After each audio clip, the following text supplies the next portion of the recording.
বিসমিল্লাহির রহমানির রহিম। আলহামদুলিল্লাহ ওয়াসসালাতু ওয়াসসালামু আলা রাসূলিল্লাহ। প্রিয় ঈমানদার ভাই ও বোনেরা, তুমি যত গুনাহ করে থাকো না কেন, কখনোই কি মনে করো আমার আর ক্ষমা পাওয়ার কোনো সুযোগ নেই? যদি এমন হয়ে থাকে তাহলে এই কথাটি তোমার জন্য। আল্লাহ তাআলা পবিত্র কোরআনে ইরশাদ করেন, قل يا عبادي الذين أسرفوا على أنفسهم لا تقنطوا من رحمة الله إن الله يغفر الذنوب جميعا। বলুন, হে আমার সেই বান্দারা যারা নিজেদের উপর জুলুম করেছ, তোমরা আল্লাহর রহমত থেকে নিরাশ হইও না, নিশ্চয়ই আল্লাহ সমস্ত গুনাহ ক্ষমা করে দেন।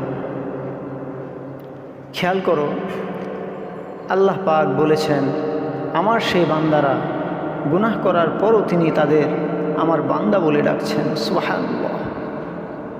রাসূলুল্লাহ সাল্লাল্লাহু আলাইহি ওয়াসাল্লাম বলেছেন আল্লাহ তার বান্দার তওবায় এত বেশি, এত অধিক আনন্দিত হন যেমন কোনো ব্যক্তি মরুভূমিতে হারিয়ে যাওয়া তার বাহন ফিরে পেয়ে আনন্দিত হয়। ভাবো তো, আমরা আল্লাহর দিকে ফিরে আসতে চাই আর আল্লাহ সুবহানাহু ওয়া তাআলা আমাদের ফিরে আসায় আনন্দিত হন। সুবহানাল্লাহ। এক ব্যক্তি 100 মানুষকে হত্যা করেছিল।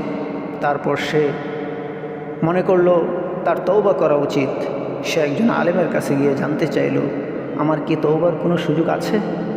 আলেম তাকে বললেন, অবশ্যই তুমি আল্লাহর দিকে ফিরে আসো এবং তোমার খারাপ পরিবেশ ছেড়ে ভালো মানুষের এলাকায় চলে যাও। কিন্তু পথেই তার মৃত্যু হয়ে গেল। তারপর আল্লাহর রহমতের ফেরেশতা এবং আযাবের ফেরেশতার মধ্যে তার ব্যাপারে কথোপকথন হলো। শেষ পর্যন্ত আল্লাহর রহমতে তাকে ক্ষমা করে দেওয়া হলো। সুবহান। প্রিয় ভাই ও বোন, তোমার অতীত যত অন্ধকারই হোক, আল্লাহর রহমত তার চেয়ে অনেক অনেক গুণ বড়।